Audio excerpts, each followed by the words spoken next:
皆さん、こんにちは。まなみです。今回は私の2025年ベストコスメをご紹介していこうと思います。本当は年内にアップする予定だったんですが、肌荒れしてしまってアップできなかったので、1月に撮影をしてアップをしております。で、今の肌の状態がですね、少し良くなってきて、炎症が少し収まって、その後の皮むけを乗り越えたっていう感じで、まだつるっとはしていないんですけど、ザラザラ感とかが収まってきたので撮影をしております。なので肌の状態はベストではないんですが、その上から塗っているので、良さがちゃんと伝わるか不安なんですけれども、でも2025年使ってみて本当に良かったコスメたちだけをご紹介していくので、ぜひ最後までご覧ください。で、ベースの商品をご紹介するときに肌をアップでお見せしたりしておりますので、毛穴とかニキビを近くで見たくないっていう方はスキップしてご覧ください。それでは早速ご覧ください。どうぞ。それではまず一つ目です。ファンデーション検証の時にいつも使っているのでよくご紹介しておりますが、スキンアクアのヒアルロンセラム UV SPF50+PA4+ です。私は日焼け止めはスキンケアの一種だと思っているので、今回ご紹介するか迷いましたが、でも本当によく使っているのでご紹介したいと思います。こちらはですね、少し黄みがかっている白っぽい日焼け止めで、ジェルタイプなので、こういうスルスル伸びてくれるテクスチャーです。これがどのファンデーションとも合いやすいので、とても使いやすくて毎日のように使っていました。で、肌荒れをしている時はこちらのノブの日焼け止めを使うんですけど、それ以外の肌が正常な時に使ったら全然痛くもないですし、とても使い心地のいい日焼け止めです。で、ヒアルロン酸も入っているので保湿もしてくれる感じで、これは酸化塩が入っていなくて、確かアルコールも入っていません。なので本当に使いやすいんですよね。ただ汗をかなりかく時とかには向いていないのかもしれないんですけど、普通に過ごす場合、デイリー使いにぴったりな日焼け止めなので、ぜひ使ったことがない方は試してみてください。で、次は下地ですね。下地で一番良かったのはこちら、ビリビーチのスキンイルミネーションモチプライマーです。これはファンデーションの密着をかなり高めてくれる下地で、これもこんな伸ばしやすいタイプで、塗って時間が経つとサラッとします。なんか、モチプライマーなので、もっともちもちする感じ。保湿力が高いのかなって予想していましたが、意外とサラッとしてくれるので使いやすくて、特にツヤ系のファンデーションを使った時に、このモチプライマーを合わせると、こうピタッと密着してくれる感じが増すので、とても良かったです。で、私の肌ってグローファンデーションとかを使うと結構浮きやすくて、なんか密着してないなーって思うことが多いんですけど、これを使ったら解消されました。すごいマットになるとかそういうわけではないんですけど、こういうツヤは若干抑えられて、少しサラッとする感じで上にのせるファンデーションの密着が良くなります。あと個人的には好きなお花系の香りかなと思うので、顔に塗ったら全然気にならなくなりますが、塗っている瞬間はいい香りがします。一つデメリットとしては日焼け防止効果がないので、もし夏とかに日焼け防止効果をさらに高めたいっていう方は下地にも SPF とかが入っていた方がいいと思うので、そういう場合には向いていないかなと思います。でも私は日焼け止めを大量に塗る派なので、全然問題なく使えるかなと思っています。で、ファンデーションは迷いました。今年は長期間肌荒れしていたっていうのもあって、例年よりもファンデーションを試せている量が少なくなっているんですが、それでもいいなって思う商品はたくさんあって、ちょっとメモしたんですけど、ケイトのバーチャルスキンメーカー。これはですね、すごく密着するので良かったです。ただ、伸ばしにくいっていうデメリットもあって、うまく伸ばせていないとムラになってしまうので、塗るときにすごく神経は使うんですけれども、綺麗に塗れたときにピタッと密着してくれて、それが一日中崩れなかったので、2025年の1月とか冬によく使っていました。あとは、こちらのプリマビスタのグローですね。これはグローなんですけど、テカりにくくて、あとグローは浮きやすい私の肌でも綺麗にのせられたので、とてもいい商品だなと思いました。ここからが私の中でのベスコスなんですけど、まずこちらです。ザーセムのカバーパフェクションコンシーラークッションリニュー SPF50+PA4+ です。これは塗った時にすごくマットになりすぎるわけではないのに、長時間綺麗に保たれるんですよ。これよりも塗った直後の仕上がりがマットな商品と半眼比較した時もこちらの方が持続力が高くて綺麗に保たれたので、これとってもおすすめです。で、ちょっと塗っていきたいと思います。アップにしますね。このファンデーションはカバー力が高くて、やっぱりザーセムってコンシーラーとかが有名なんですけど、ノウハウをこの商品にも詰め込んで発売したそうで、肌の赤みが気になる時でもこれを使うとしっかりとカバーされて綺麗な肌に見えます。今日はマットな下地を塗ったのでかなりマットになっていますが、私はこの商品はスキンアクアの日焼け止めを塗った上からすぐ塗るのが好きです。で、少しこすったぐらいであれば毛穴落ちはしませんし、仕上がりも綺麗なんですよ。このくらいカバー力があってとても綺麗ですよね。で、ちなみにここで登場するのがこちらのパウダーで、白いパッケージが欲しくて購入して喜んでいたんですけど、すごく汚れがつきやすくてメイクポーチに入れているだけでこんなに汚れてしまったんですが、これは今年一番使ったパウダーです。エトボスのミネラルシルキーベール SPF20PA2 プラスです。こういったベージュ系のパウダーで、この5分も塗りやすいなと思うんですけど、毛足も、長すぎず短すぎずっていう感じで塗りやすいです。このファンデーションはですね、よく使っていたシャネルのパウダーと合わせると結構乾燥してしまう印象なので、これは酸化塩が含まれていないので皮脂キープ力は低いんですけれども、こういった乾燥しないパウダーと合わせるとより持続力が高まります。こういう感じで塗って、これは毛穴もぼかしてくれますし、特に肌に優しいパウダーっていう感じですね。肌が荒れていても全然使えますし、痒くなったりもしないので、すごく気に入っております。こんな感じで仕上がります。こちらが日焼け止めだけ塗った方で、ファンデーションとパウダーまで塗った方です。かなり肌の赤みとかもしっかり隠してくれるので、ポイントメイクの色も映えますし、個人的にしっかりメイクをしている時はテンションが上がるので、そういった嬉しい効果もあるファンデーションとパウダーの組み合わせです。で、こちら側は肌荒れをしている時にいつもしているベースメイクを塗っていきます。これもおすすめな方法なんですけど、まずこのパウダーを塗ります。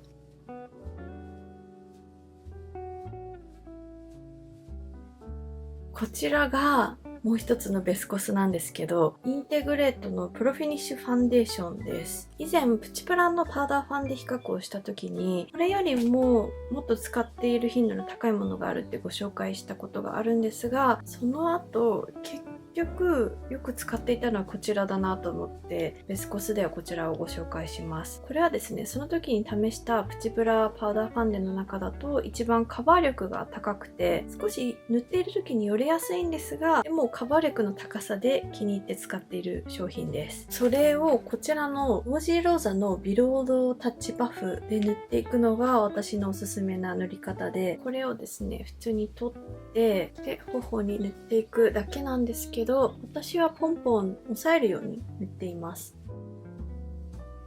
今日はですね、久しぶりにファンデーションのせたんですよ。ずっと肌荒れしていて、去年の年末から塗れていなかったので、ざらつきとかも見えることがあると思いますが、あれのせいです。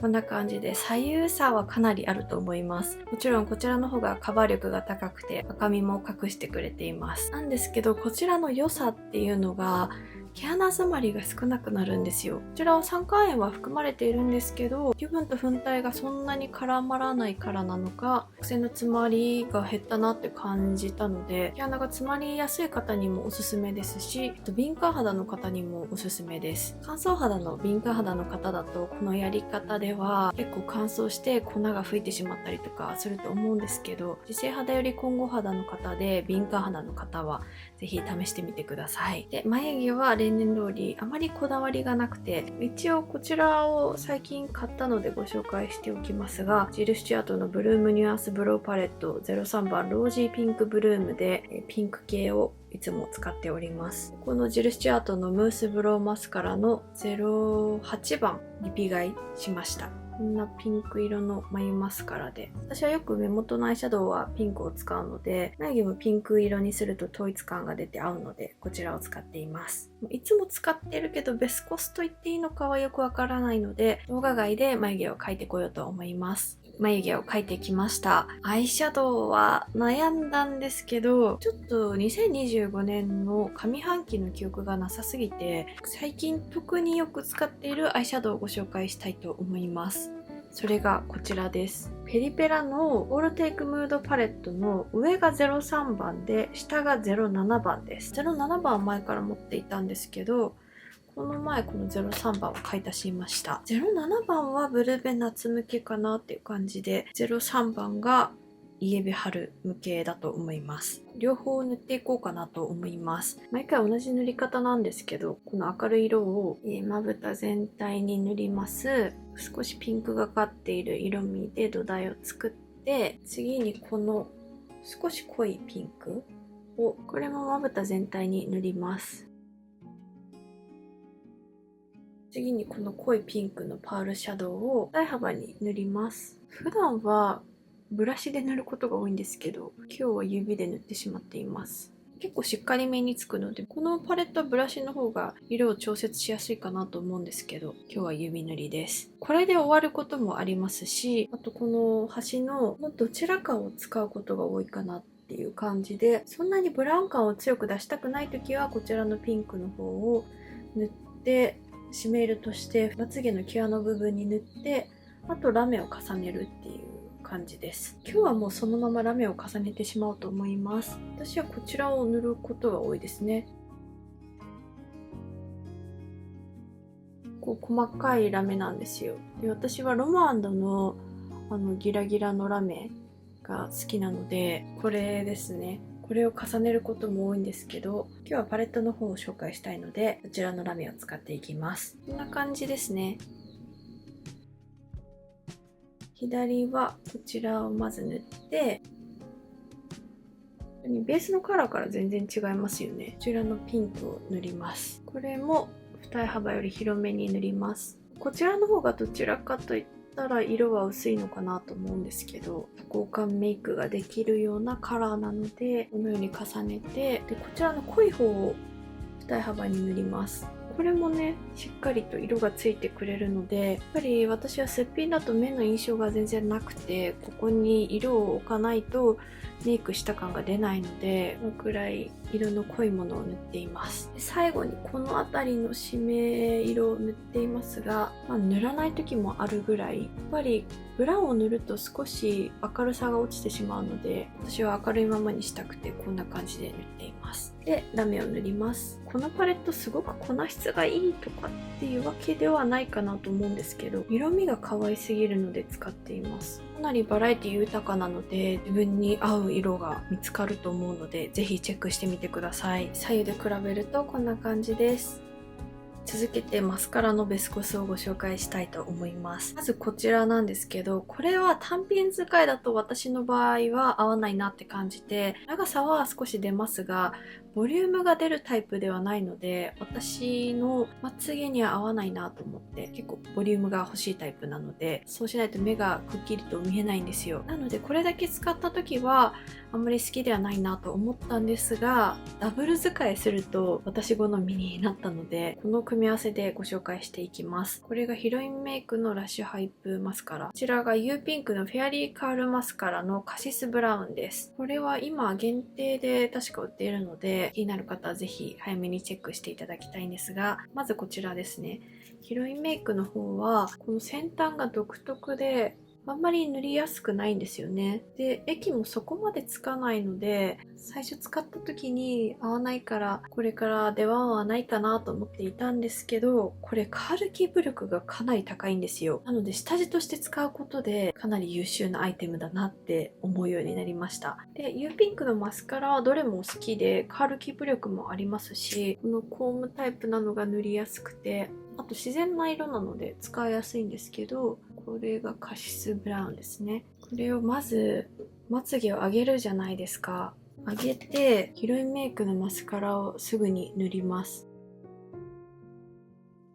すぐに U ピンクのマスカラを塗ります。これすぐに塗らないとかなりダマになったりとかしてあまり綺麗なまつげにならないので、塗るのを忘れると大変なことになってしまうんですけど、こんな感じですね。余裕があったらこの時にピンセットとかでやりますが、これは液がそんなに粘着力の高いものではないので、なんかピタッとくっつく感じはないです。なのでなんとなくっていう感じになってしまうんですけど、こんな感じで仕上がります。次、アイライナーです。私はこちらのカラーグラムのアイライナーをよく使いました。シェードリフォーミングブラッシュライナーの、こちらがブラウン系で、こちらがローズブラウン系です。70% と 30% の濃さっていうのがあって、70% の方がですね、こんな感じで、上がローズブラウン、下がブラウンです。かなりナチュラルなので、自然にアイラインを引くことができます。で、この下が 30% のカラーで、これも上がローズブラウン、下がブラウンなんですが、この特にローズブラウンが涙袋の影を引くのにちょうどいい色でした。実際にローズブラウンを引きますね。こちらが 70% で、涙袋に3時を引きます。この後、ロムワンドのグリッターを涙袋に使ったりすると、そう、この組み合わせかなりいいなと思っているんですよね。グリッター多めに乗せているので派手ですが、このグリッターをナチュラルなものとかに変えてもいいと思いますし、これもすごくおすすめのライナーです。左にブラウンを塗ってみました。涙袋も描いているんですけど、ちょっと薄すぎたかな。少し足します。ただ私の場合このぐらいの方がちょうどよくて、引きすぎるとクマっぽくなってしまうので、これでこのラメを重ねるとかの方が自然なんですよね。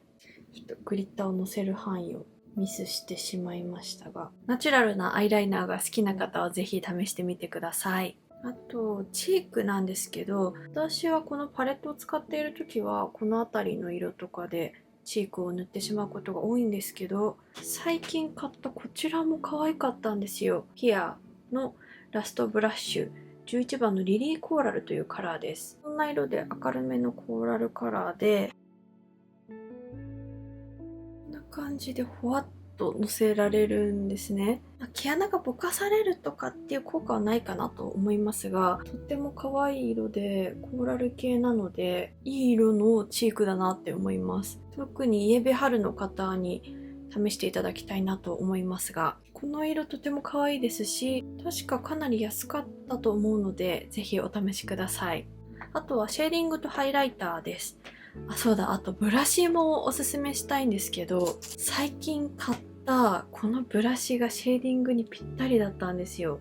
小微堂の何番か書いていないので、この辺りに載せておきますね。先端がこういう斜めカットになっているものと、細い方があって、この斜めカットの方は普通にこの鼻のシェーディングにぴったりですし、細い方は鼻先のシェーディングにぴったりでした。シェーディングのおすすめはこちらのジュディドールのメリハリマスターパレットの 05N エアリーカバートーンです。これ確かニュートラル向けのシェーディングで自然な影が作れます。この細い方が本当にちょうどいいんですよね。ずっとこの鼻先にぴったりなブラシを探していたんですけど、この大きさとてもいいです。いつもこの2つを混ぜてシェーディングをしていて、でこの斜めカットになっている方は幅が広いので、この横だけにシェーディングの